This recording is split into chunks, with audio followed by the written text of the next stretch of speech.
convient assez bien. Des civilisations. Une civilisation se mesure à la façon dont on traite les vivants et les morts aussi. Karim, votre réaction? Moi, je vous avoue que je suis ni choqué ni en phase avec ces images. Pas choqué? Non, pas choqué, le mot est trop fort. Je suis totalement indifférent à la mort de Jean-Marie Le Pen. Non, je ne vous parle pas de la mort de Jean-Marie Le Pen. Comme je suis indifférent aux réactions, parce que je suis indifférent à ceux qui tentent aussi de réhabiliter son idéologie. Karim, c'est le respect, c'est le rapport à la mort. Non mais je vous interromps là-dessus. Laissez-le parler. Allez-y. Je veux dire, 30 secondes. On est pour la liberté d'expression. Et après on débat. Je suis ni choqué et je suis ni en phase avec les images que je vois. Il ne me viendrait pas à l'idée de faire la fête suite à la mort, j'allais dire même de mon pire ennemi. Il ne me viendrait pas à l'idée. Mais de là à dire que je suis choqué, non. C'est comme si je disais que je suis choqué avec ceux qui tentent de réhabiliter Le Pen sur le plan politique. J'ai entendu chez des commentateurs dire « Mais finalement, Le Pen, il était un peu excessif. » Non, il n'était pas excessif, il ne faisait pas de la polémique. Il était antisémite, négationniste, raciste. Condamné. Il a été condamné pour ça. Il était pour le régime de Vichy, contre De Gaulle. Il était tortionnaire en Algérie. Ce n'est pas des polémiques, ça. C'est pas des petites polémiques. Des faits et des condamnations ça, c'est des faits. Il a reconnu la torture en Algérie. Enfin, je veux dire, donc ça, on est sur du factuel. Donc, il y a des gens aujourd'hui qui expliquent que finalement il n'avait pas tort. Mais il n'avait pas tort pourquoi? Parce qu'il faut qu'on régule nos flux migratoires. Mais Le Pen ne voulait pas réguler les flux migratoires. Il était raciste et antisémite. Donc on ne parle pas de ça. Donc, Karim, là, il n'est question que du rapport à la mort. Karim, de tous les côtés. Karim, le seul sujet, c'est le rapport à la mort. Vous dites qu'à titre personnel, vous ne le feriez pas. Et pour autant, ça ne vous choque pas de voir des images? Non, ça ne me choque pas. Et c'est totalement contradictoire. Non, c'est pas contradictoire. Je suis indifférent. Est-ce qu'on a le droit de ressortir de l'indifférence vis-à-vis de ces images-là, comme vis-à-vis, je dirais, de la mort de Jean-Marie Le Pen? Je suis indifférent. Karim, moi je vous connais un petit peu, c'est des choses, la mort, la vie, c'est des choses, je sais, qui sont des concepts qui vous animent très profondément. Oui. Et je suis très étonné de votre réaction ce soir. Parce que, non mais ça interroge votre rapport à la mort. Donc ça veut dire que je ne me serais pas associé à ceux qui sont en liesse, mais en même temps, je ne me permets pas d'être un juge, comme vous le faites, pour dire, mais c'est scandaleux, mais c'est choquant.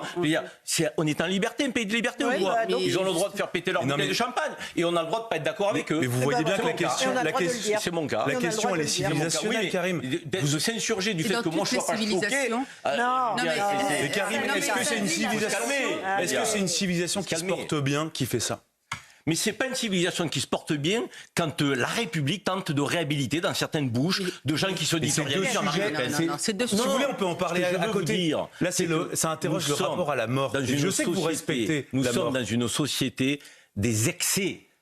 On a des radicalismes, on n'a pas un radicalisme. Et donc, c'est pas grave. Vous dites les communautés. Il n'y a pas de phénomène communautaire dans ce qu'on voit là, dans ces images. C'est pas une communauté, il n'y a pas de communauté particulière là. Je veux dire, quand vous voyez... Non, vous plaisantez. La communauté d'ultra. Alors, Laetitia et Jean-Christophe qui a pas parlé. La passion de la gauche. Honnêtement, les bras nous en tombent. Je vois pas comment. Aujourd'hui, mais je suis choqué de la même manière que... Mais je suis choqué de la même manière par les propos de Mathilde Panot que par ceux que vous venez de tenir, Karim Zeribi, sur ce plateau. Ce que vous évoquez, Mathilde Panot n'a pas été condamnée pour antisémitisme comparativement à Jean-Marie Le Pen. Mais je suis désolé, les blagues sur SQAP, je pense que ça pourrait tomber sous le coup de la loi. Parce que c'est pas une opinion, c'est un délit. Alors il fallait la poursuivre. D'accord, et la blague il fallait la poursuivre. Et rescapé, vous pensez que c'est antisémite ou pas? Il fallait la poursuivre. Je vous pose la question. C'est la justice qui dit. C'est pas moi. Non mais attendez, Karim, là on parle. Vous êtes sur le registre de la morale. Vous posez un procureur en permanence. Vous êtes une justice dans le pays. Ça vous a échappé ou pas? Karim, non. Donc Mathilde Panot n'a pas été condamnée. Jean-Marie Le Pen. Non mais quand Karim, quand il est question de la mort, moi je il a bien dit sur Yael. Je ne fais pas partie de la France insoumise. Moi je suis un Français observateur. Non mais vous tenez le même discours que Mathilde Panot. Non mais quand vous dites elle est antisémite, c'est pas une petite accusation. Ça veut dire que si elle est antisémite telle que vous le dites, je suis surpris qu'elle ne soit pas condamnée.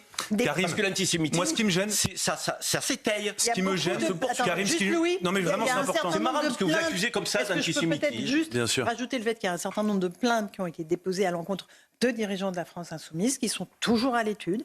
Les parquets sont en train de les étudier. Écoutez ce que je dis. Mais les parquets sont en train d'étudier les dépôts de plainte. Et on aura, j'espère, dans les prochaines semaines, lorsqu'ils seront condamnés, mes amis, résultats vous direz qu'ils sont condamnés pour antisémitisme. Mais aujourd'hui, pas tout le monde. Karim, moi, ce qui me gêne profondément dans Le Pen, on peut le dire. Racisme, antisémitisme, négationnisme. Mais personne ne dit le contraire.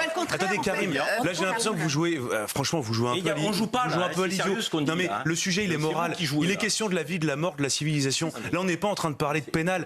Quand on fait des blagues sur les camps de concentration, avant même la condamnation du procureur, on a le droit d'être choqué et on a le droit de dire que c'est de l'antisémitisme. Parce que non mais on va pas attendre systématiquement la justice, monsieur. Je la respecte. Quand la justice elle passe et qu'elle dit vous êtes antisémite ou vous êtes raciste, on dit tous, on n'a pas discuté. D'accord. Il est antisémite ou il est raciste. Donc quand on dit la justice n'est pas passée. Donc rescapé sur les camps de concentration, ça n'est pas antisémite. Selon le corps. Allez, on avance. On peut laisser le corps se refroidir. Et puis après, parler effectivement des outrances de Jean-Marie Le Pen. C'est juste ça. Nous, non, mais là, vous mélange pas. Vous passez on parle d'un mort. Mathilde Panot, antisémite. Mais ne passez pas d'un sujet à l'autre. On parle de Mathilde Panot, antisémite. On ne parlait plus de Le Pen. Vous me ramenez à Le Pen. Moi, j'ai dit que je n'étais pas en phase avec les liesses et que il ne me viendrait pas à l'esprit de danser sur la mort de quelqu'un. Je suis clair. Non. En revanche, après, être en phase, c'est pas clair. Réhabiliter Le Pen dans l'histoire politique d'autres pays, avec le tortionnaire qu'il a été, le partenaire de Vichy qu'il a été, l'antigaulliste qu'il a été, non, je le réhabiliterai pas sous forme politique. Et c'est pas une question de réhabilitation.